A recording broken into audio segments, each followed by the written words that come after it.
Nous sommes fiers de cette histoire en commun. Nous sommes fiers d'avoir à nos côtés un allié de tous les combats, une nation déterminée à défendre un monde plus juste et un peuple animé par un idéal humaniste.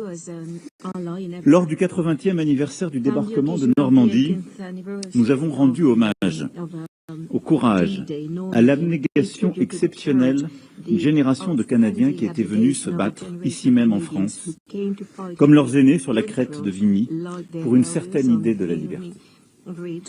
Et cette génération continue de nous inspirer, et le Canada est pour nous un ami unique. C'est ainsi que depuis la guerre d'agression menée par la Russie contre l'Ukraine, votre pays est aux côtés de l'Europe et de la France et du peuple ukrainien sans faillir.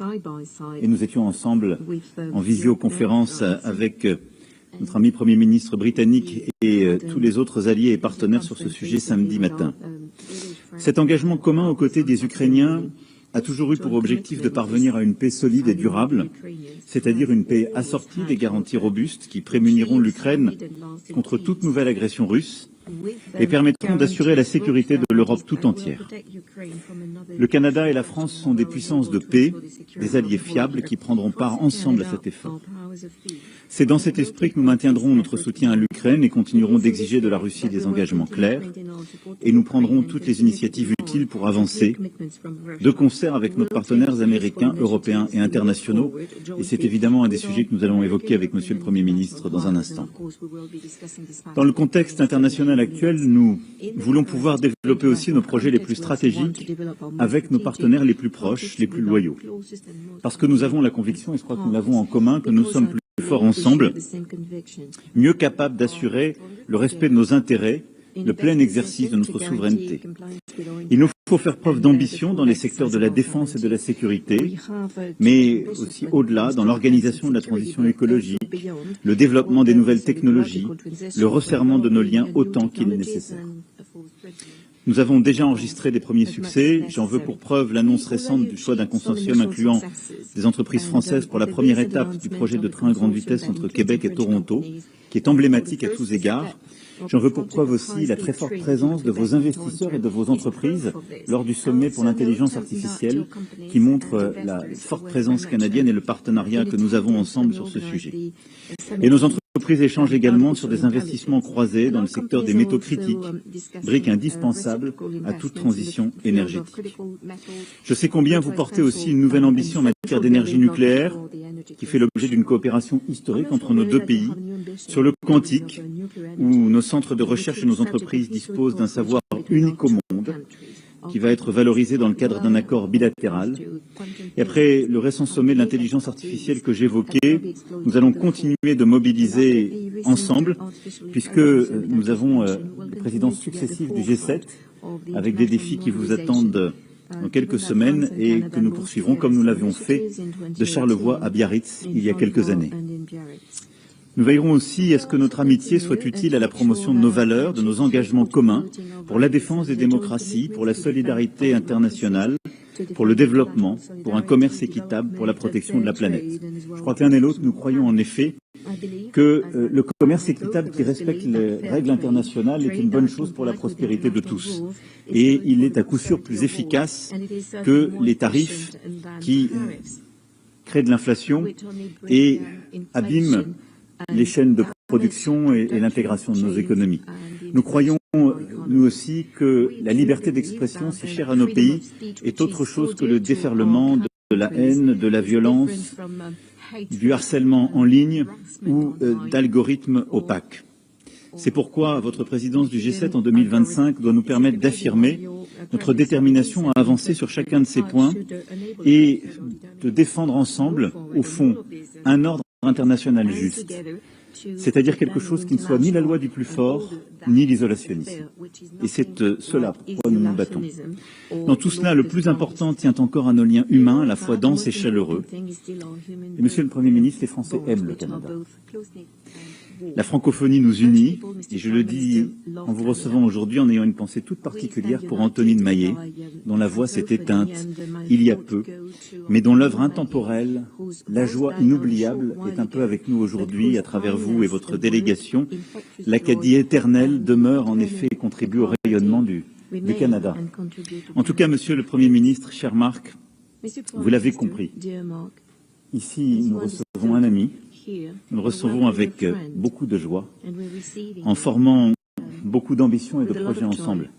Et pour vous connaître depuis de nombreuses années, je sais aussi que nous recevons ici un homme qui aime son pays, est engagé au service de ses intérêts et pense qu'on peut servir les intérêts de son pays en étant un bon camarade sur la scène internationale et en nouant des partenariats efficaces et respectueux. C'est l'esprit aussi qui nous anime.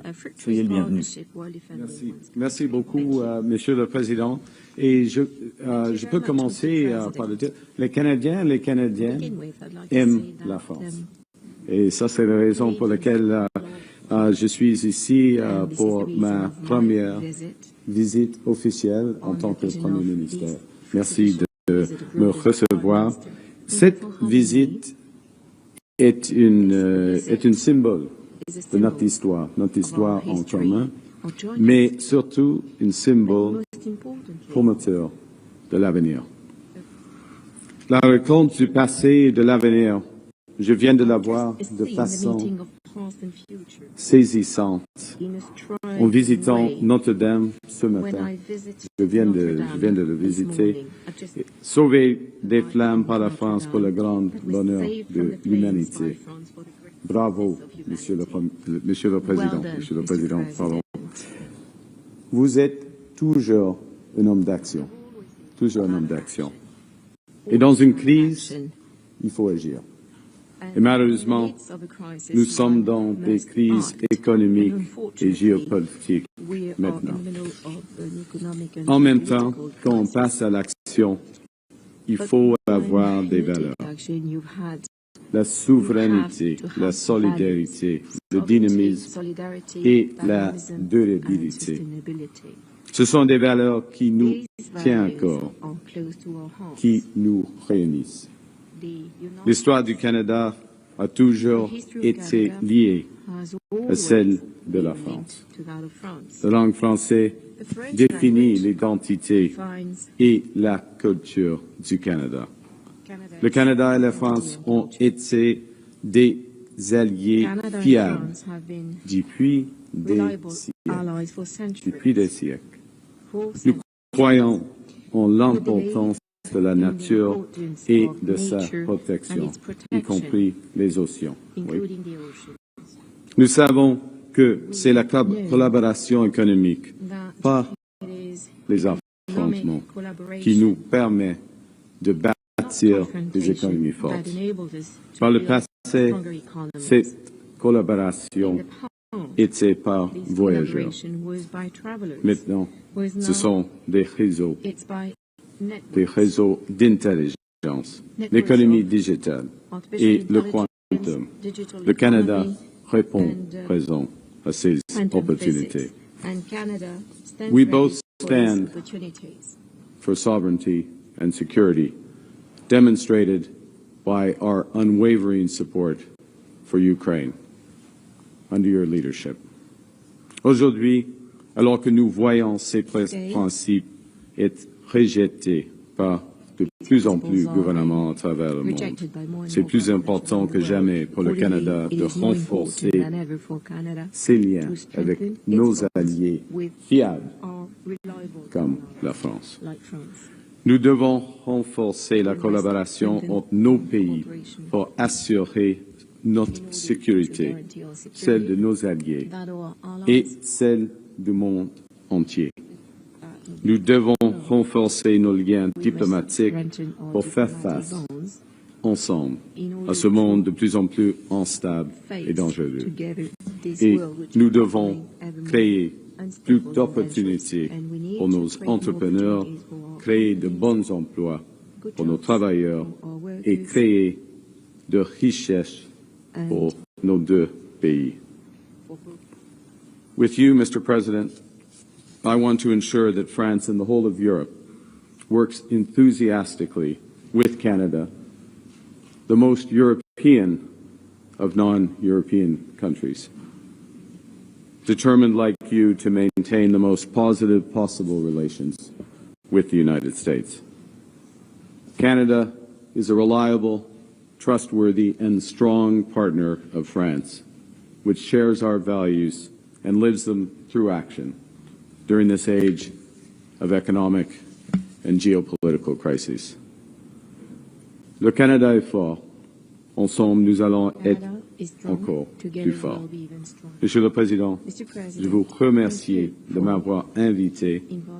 Je vous affirme, dans notre langue commune, que le Canada répondra toujours présent à chaque fois pour assurer la sécurité de l'Europe, pour favoriser un commerce prospère,